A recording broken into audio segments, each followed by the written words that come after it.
power, invisible, and you see it everywhere and every day. One power, indescribable, and you speak of it with every word you say. Mysterious until you know the truth. As simple as the love inside of you. Call it God, call it Spirit, call it Jesus, call it Lord, call it Buddha, Baha'u'llah, angels' wings or heaven's door. But whatever name you give it, it's all one power, can't you see? It's the power of the love in you and me. One power, one power. Good morning. Welcome to CSL Midtown, coming to you this morning from Atlanta, Georgia.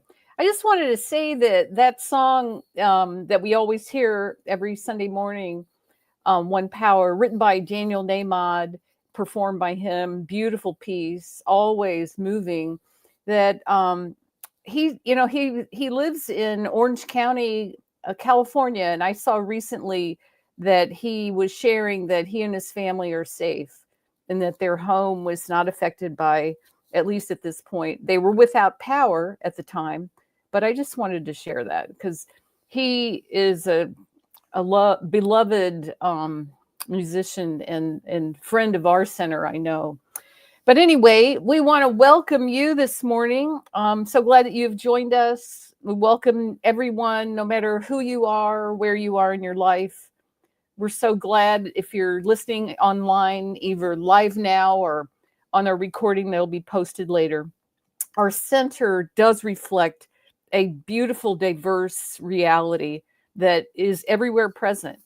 So we welcome you, whoever you are and however you found us and whatever reason you're here today.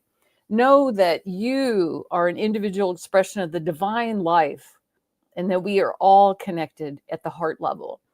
You're welcome to participate here today, and I hope that you'll consider becoming a part of this community. We hope that those of you who are watching our broadcast on a social media platform will consider sharing it with your friends.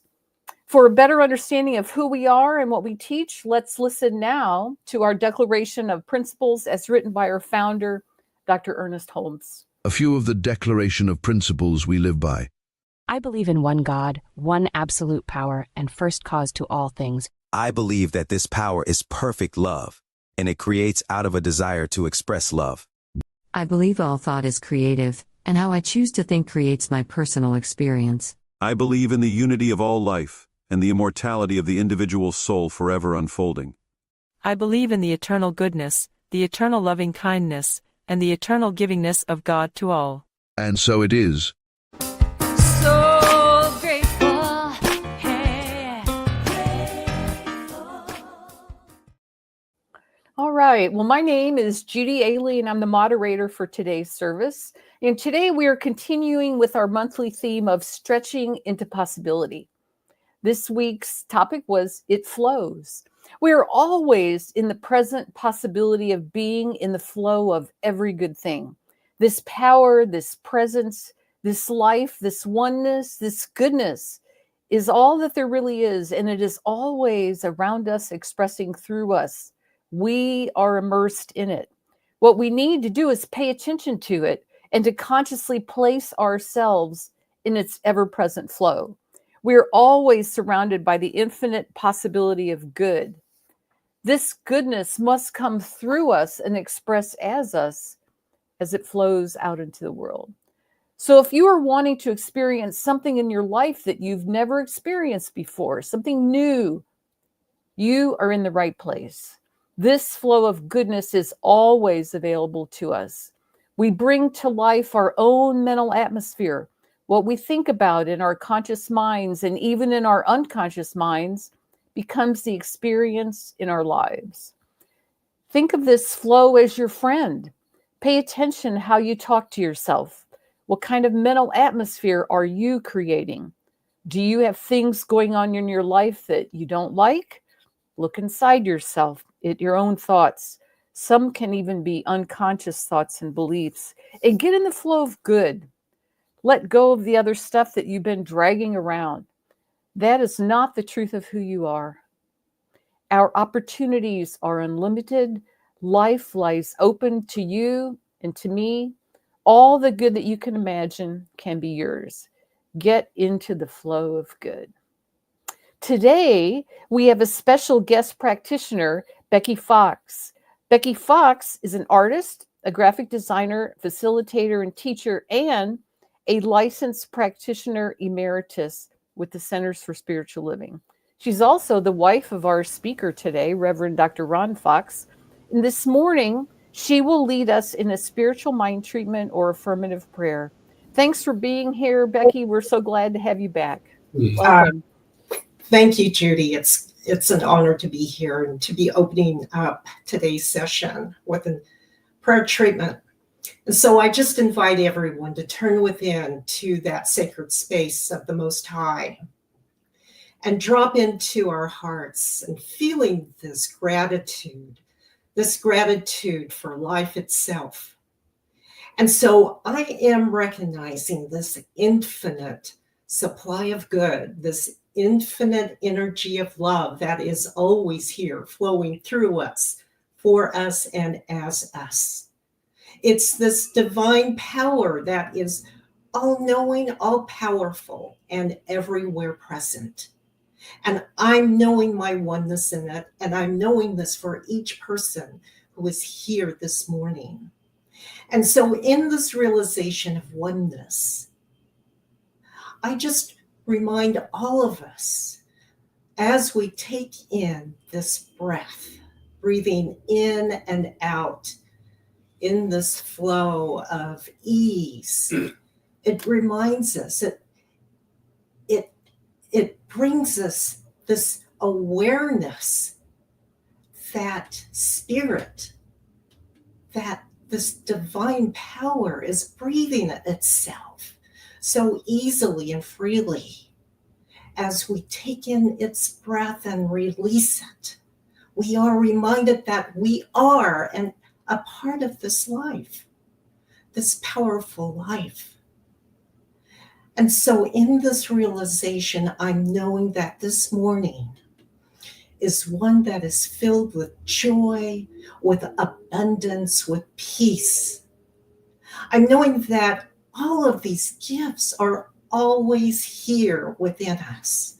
All we have to do is just open our awareness to all of these wonderful gifts. And just know that as we speak this word, claiming these gifts, that what happens is that each of us is manifesting these wonderful manifestations into our life. And so I'm knowing that this morning that this divine energy of love is flowing easily and effortlessly through Dr. Ron's message this morning. That as it's guiding Reverend Ron in his message, that each one of us is touched. Each one of us brings a deeper awareness to the message, to the words, to the meaning, to the concept of what he's about to share with us. And so knowing this, knowing that as we open and allow ourselves to hear these words, we are already blessed with our gifts. And so I just say, thank you, Spirit. Thank you, life itself. I release it, knowing that it comes back to each one of us filled in love and in light. And so it is. So it is. Thank you.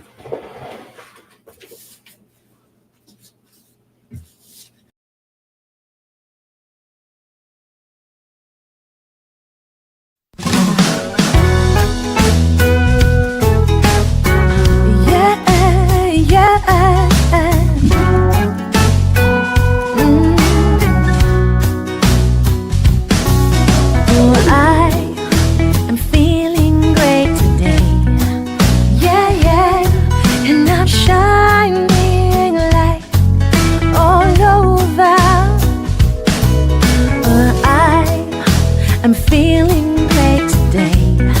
Yeah, yeah, and I'm shining light all over.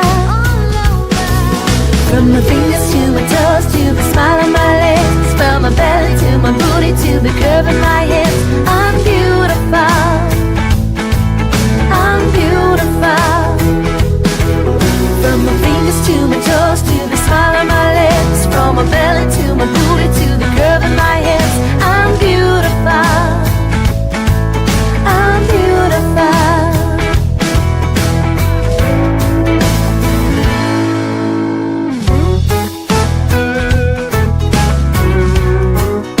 I'm shining light. Oh, I am feeling love today. And I'm shining light all over. Yes, I am feeling love today. And I'm shining light all over. From my fingers to my toes, to the smile on my lips, from my belly to my booty, to the curve of my hips. I'm beautiful. I'm beautiful. From my fingers to my toes, to the smile on my lips, from my belly to my booty, to the curve of my hips. I'm beautiful. Don't you know I'm beautiful?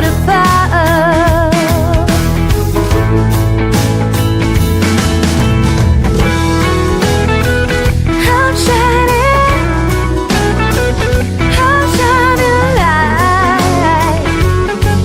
Yeah, yeah, yeah. From my fingers to my toes, to the smile on my lips, from my belly to my booty, to the curve of my hips. I'm beautiful. Don't you know I'm beautiful? Oh, from my fingers to my toes, to the smile on my lips, from my belly to my booty, to the curve of my hips. I'm beautiful. Don't you know I'm beautiful? So beautiful. Yeah. I'm shining light.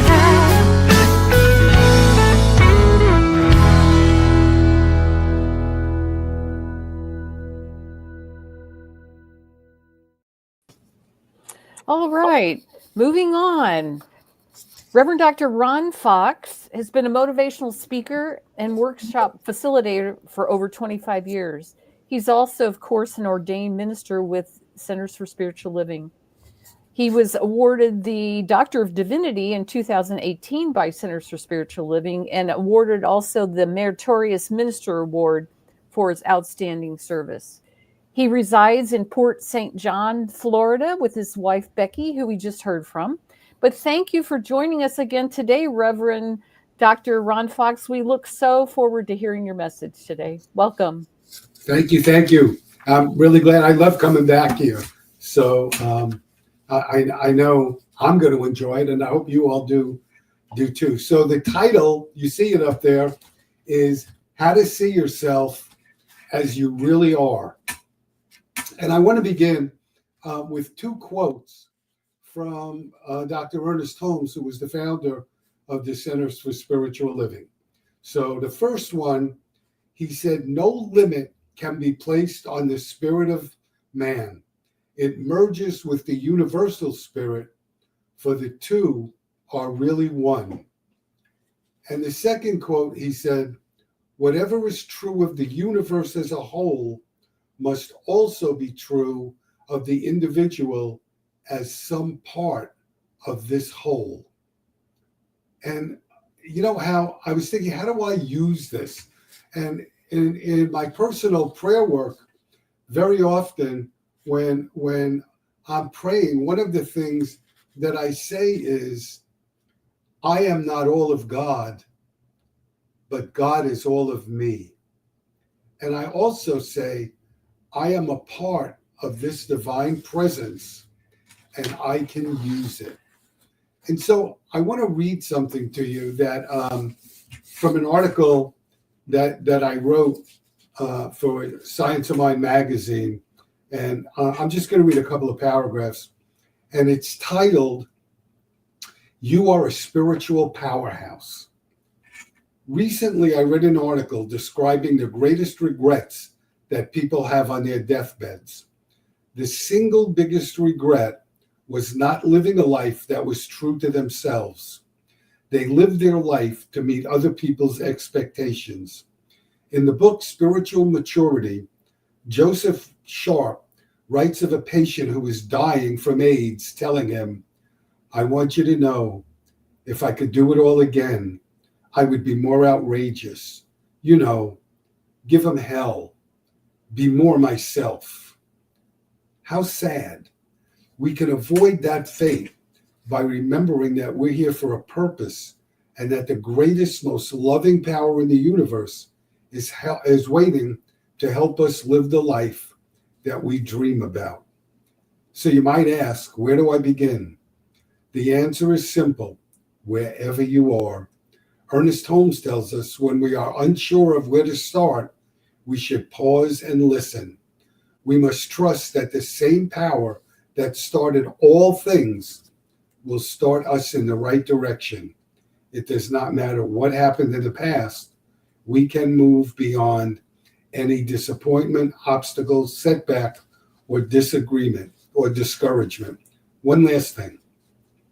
On a recent awards program, George Lucas was being honored. His friend Steven Spielberg was telling the audience George's philosophy of life. He said, George believes, don't listen to your peers, don't listen to your parents, don't listen to your culture, only listen to yourself. That's where you'll find your truth. Our truth lies within because that's where spirit resides. Each of us has the ability to move within and discover our still small voice, a voice of inner wisdom that will guide us to the right path to follow no matter where we are in life. You know, we teach that God is without limits and God is right here working for us, but we must provide the consciousness because in order to work for us, Spirit must work through us. Joel Goldsmith is one of the wonderful New Thought writers, and he says that any issue in our life is not determined by external conditions, but by consciousness. And he asks the question, so how do we bring God into our consciousness? And he uses what I think is an interesting example. He speaks about the principles of music. And he said, look, if you don't know the principles of music, if you try to play an instrument, it's going to sound really discordant. You're not going to sound very well. But you don't blame the principles of music. What you do is you work at it, you practice until you get better and you get a better sound. And he said, God is right here, right now. But we too need to follow spiritual principles. We need to discipline ourselves in order to manifest our dreams. And when we do this, we have our own experience of God.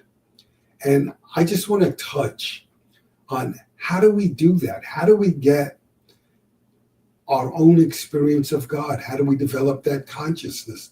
Well, I'm sure you know all of the answers.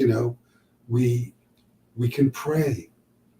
We can spend time in the silence. I meditate. We don't have to meditate. We can just make room for God by being silent, walking in nature, walking by the ocean, depends where you live, but just make time. We can read. We can obviously go to church. And one thing that I think doesn't get enough attention on what we can do is we can hang with people that are like-minded. We can have a community. That is so important, because if you hang with people that don't believe you, don't believe this, they're going to bring you down. Whereas if you hang with people that are part of your community and believe in the principles, when you're having a difficult time, you have people that can help you move back up. I know my own center closed about 1.5 years ago, and I'll bet a week doesn't go by when my wife Becky, who you just heard, doesn't say to me, I really miss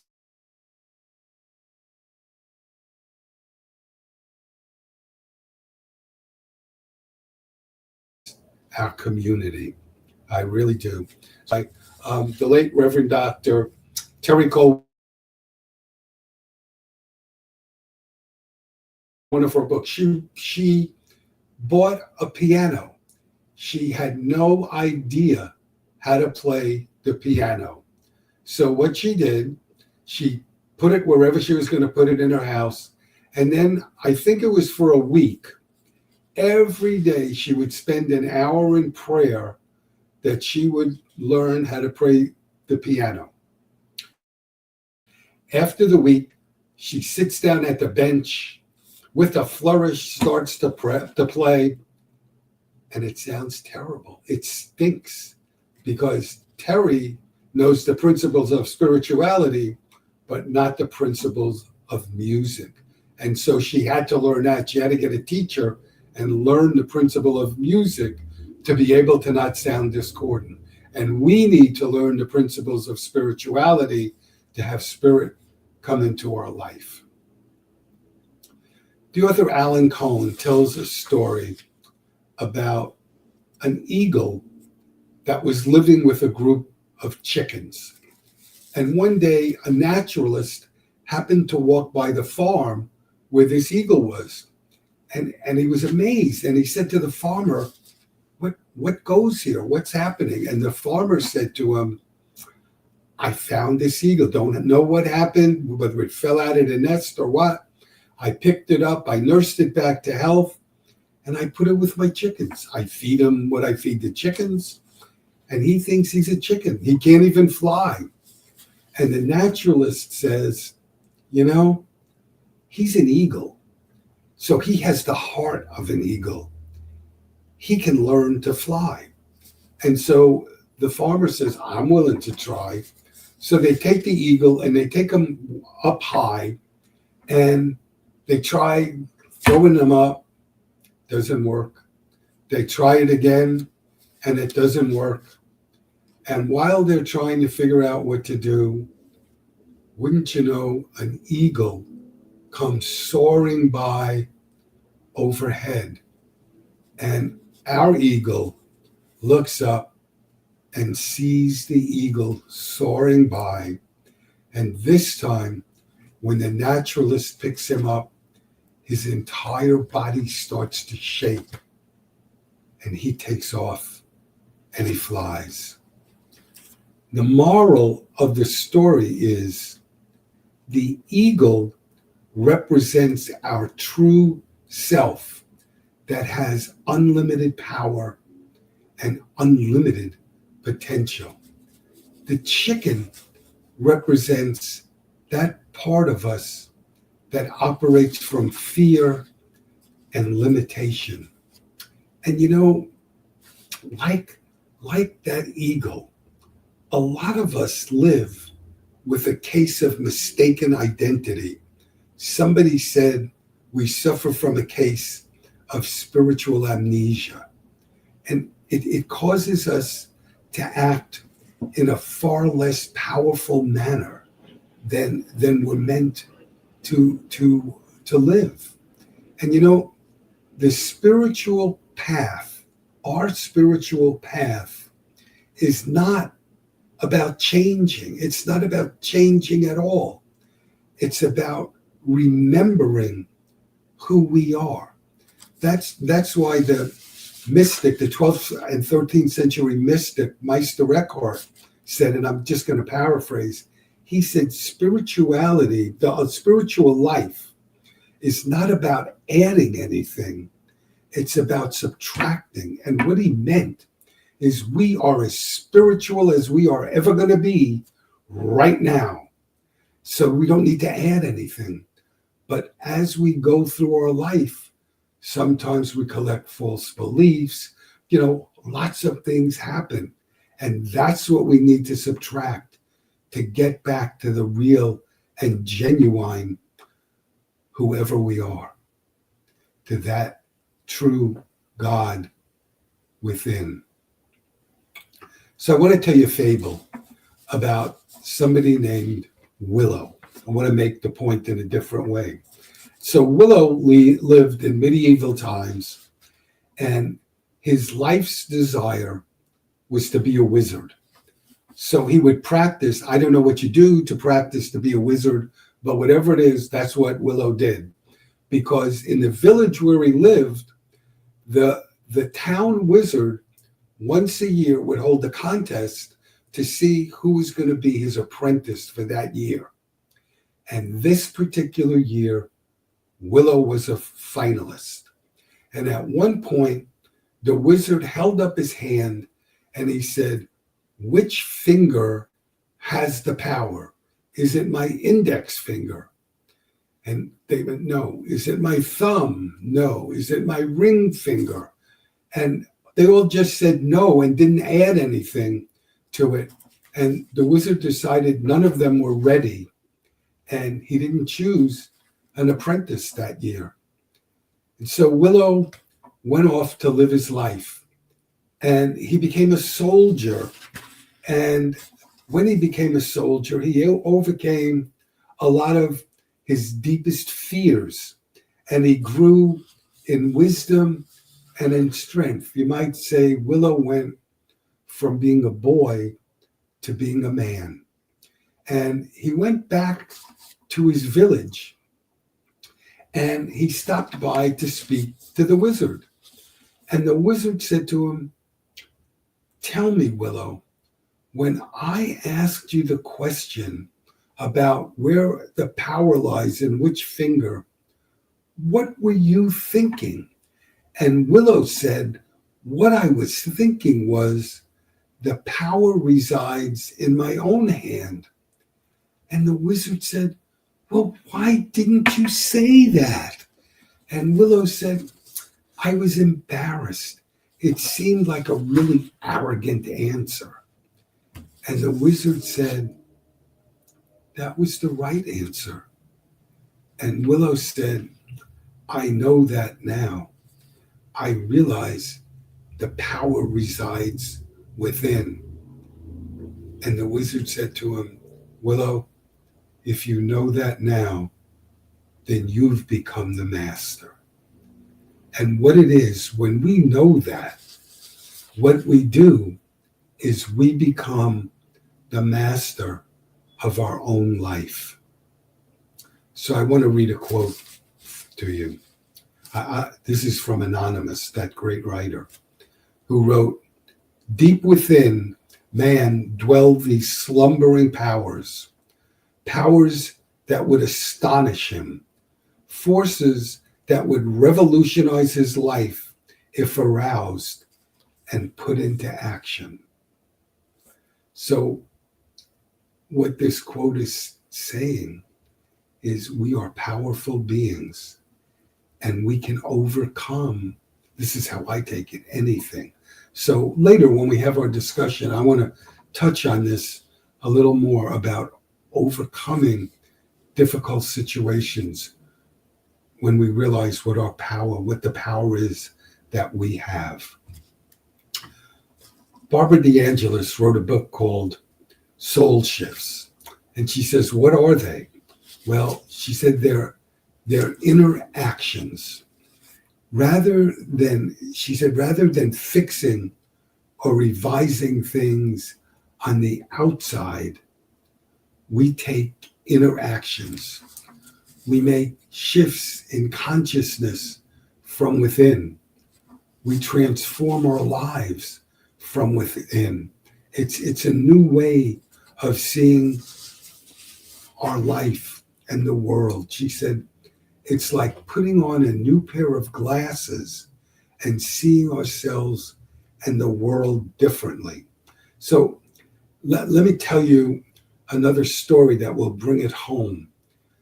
This newlywed couple, buys a home and they move in. And the first morning they're having breakfast. And the wife says to the husband, well, I see out the window that our neighbor is hanging her clothes up on a clothesline. And the whites look kind of gray. The clothes look dull. She needs to change whatever she's using to wash them. And she needs to get a new detergent. And for the next 3 or 4 mornings in a row, they have breakfast together. And the wife again says, look at those clothes. They're just dull. They're not, she needs a new detergent. About the 5th or 6th morning, the wife comes down and goes, whoa, it's almost like she heard me, like she got a new detergent. Look at those, the whites are white. Everything is just beautiful. She must have gotten a new detergent. And her husband says, no, she didn't do anything. I got up really early today and I washed our windows. Again, making the point. It's what we do. It's what we see. The power is in here. Some of you may know Gene Houston. Gene Houston is a writer and a wonderful facilitator.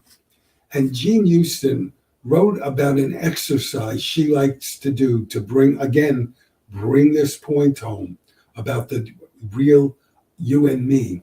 And so what she does, she gets the group, they move all the chairs away, and she has them all close their eyes and mill around.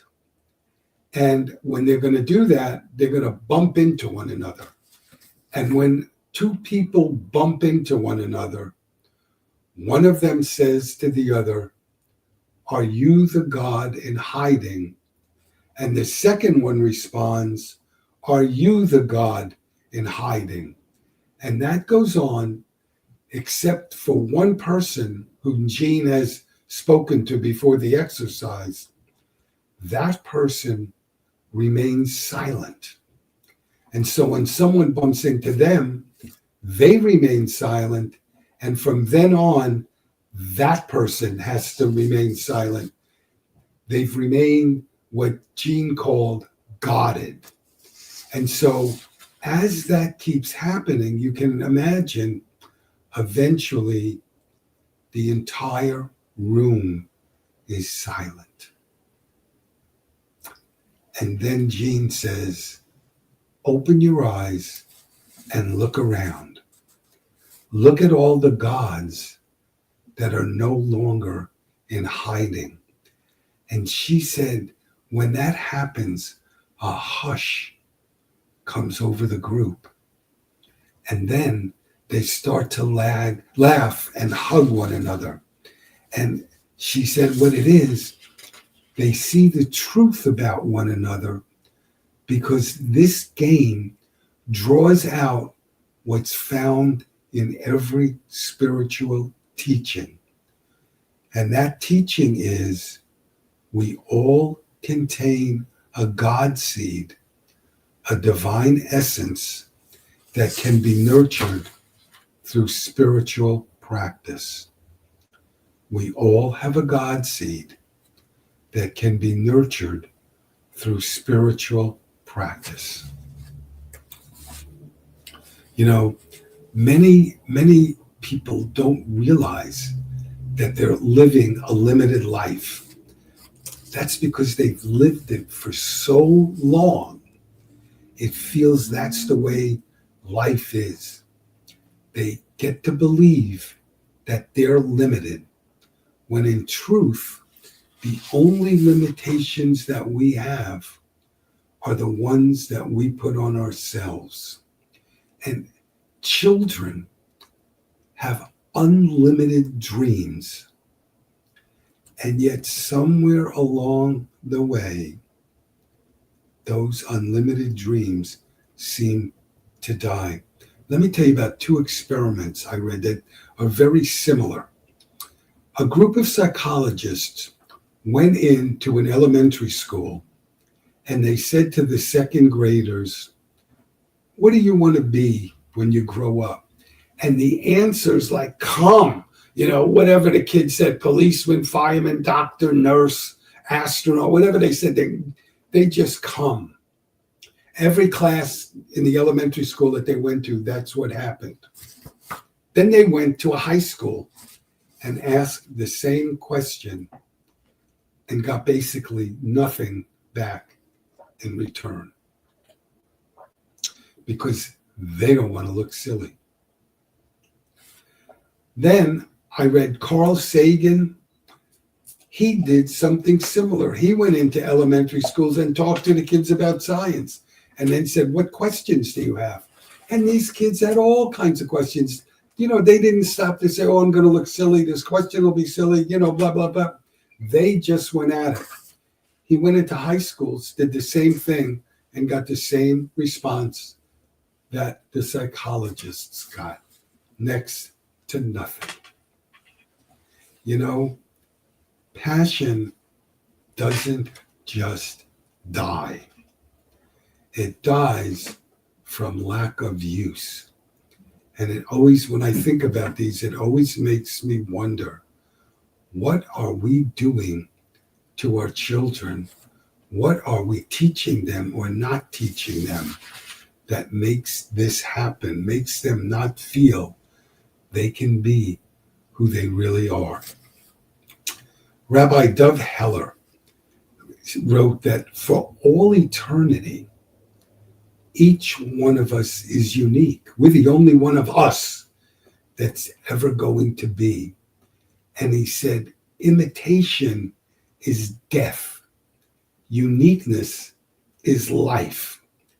And he said, we must listen to our own voice, because when we follow the voice of another, we become a cheap copy. Think about that. This is a rabbi. Those are really strong words, saying when you listen to the voice of another, you become a cheap copy. He wrote, there are voices all around us telling us who we should be, but somewhere amidst those voices is our own. Unquote. When we listen to our voice, we take ownership of our life. Our voice, each of our voices, knows what's right for us. And when we listen to our voice, that's what frees us. So I want to close with, I couldn't decide which to use, so I'm going to do both. They're both from the book, I Will Not Die an Unlived Life by Donna Markova. And the first one, she says, I believe that our existence in this world, I do not believe that our existence in this world is a random accident. Maybe it is, but I don't believe it. I believe there is more to life than living each day as it comes. The great cellist Pablo Casals agreed. He said that through the whole of recorded history, there has never been another such as you. Each of us is a miracle of uniqueness. Each of us, therefore, is responsible for the discovery of our sustaining passions and rhythms, the cultivation of the green fields in which we can discover what keeps us connected to the full fertility of our soul and all it has to give the world. And the second thing I'm going to read to you, she calls it Living Wide Open, Landscapes of the Mind. And she wrote, I wrote this poem the night my father died with a shrug. His heart was hollow and vacant of dreams. He was convinced he didn't matter. And here it is. I will not die an unlived life. I will not live in fear of failing or catching fire. I choose to inhabit my days, to allow my living to open me, to make me less afraid, more accessible, to loosen my heart until it becomes a wing, a torch, a promise. I choose to risk my significance, to live so that each of what comes to me as a seed goes to the next as a blossom, and that which comes to me as a blossom goes on as fruit. Thank you for being this opportunity, for giving me this opportunity. God bless you. Have a great week, and I'll see you on the other side in a couple of minutes. All right. Thank you, Reverend Dr. Ron. What an awesome talk, opening us up to possibility of who we are. And that's what we bring you each and every week. The different speakers, different perspectives, and growing and expanding who we are in God, which is what Centers for Spiritual Living is all about.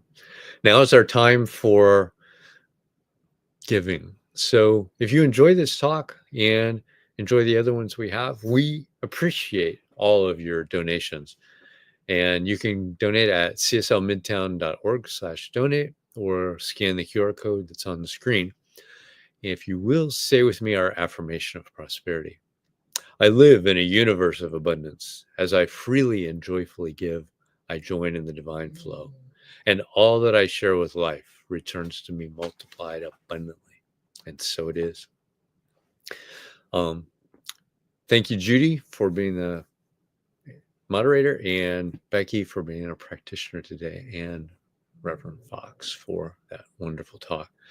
Next week, we are online again, and we've got Reverend James Peake coming back, and he's going to talk on choosing or consciously choosing possibility. And every week, we've got the discussion group, which is going over the Science of Mind textbook. And you can join that at 10 a.m. on Zoom. The link is on the website, cslmidtown.org. If you scroll down, you'll see the Zoom link. You can click that, join us, and just a lively discussion.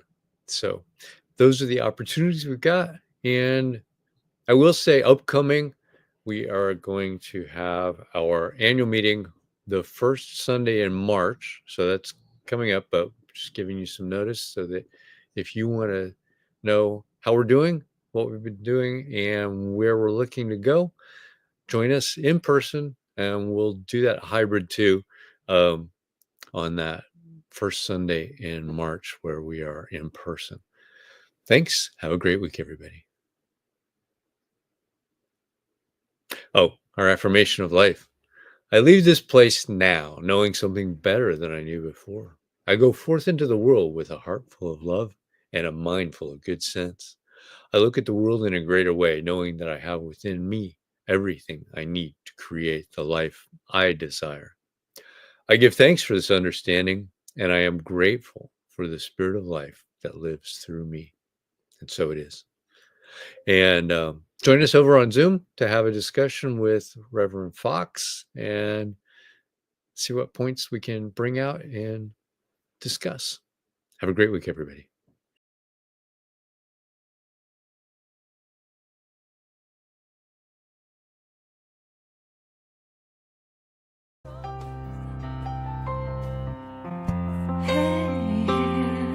I'm so grateful.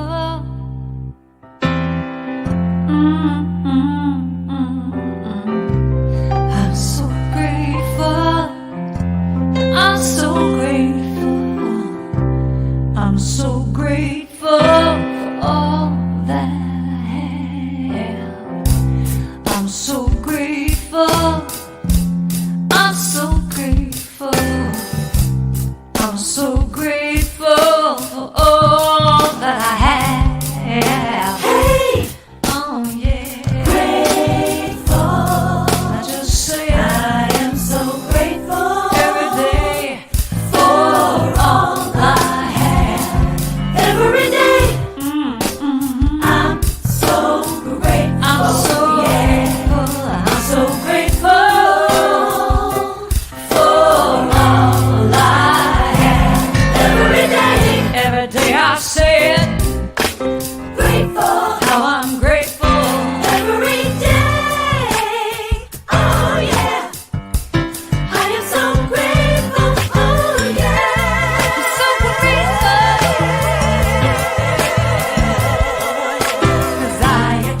just count my blessings.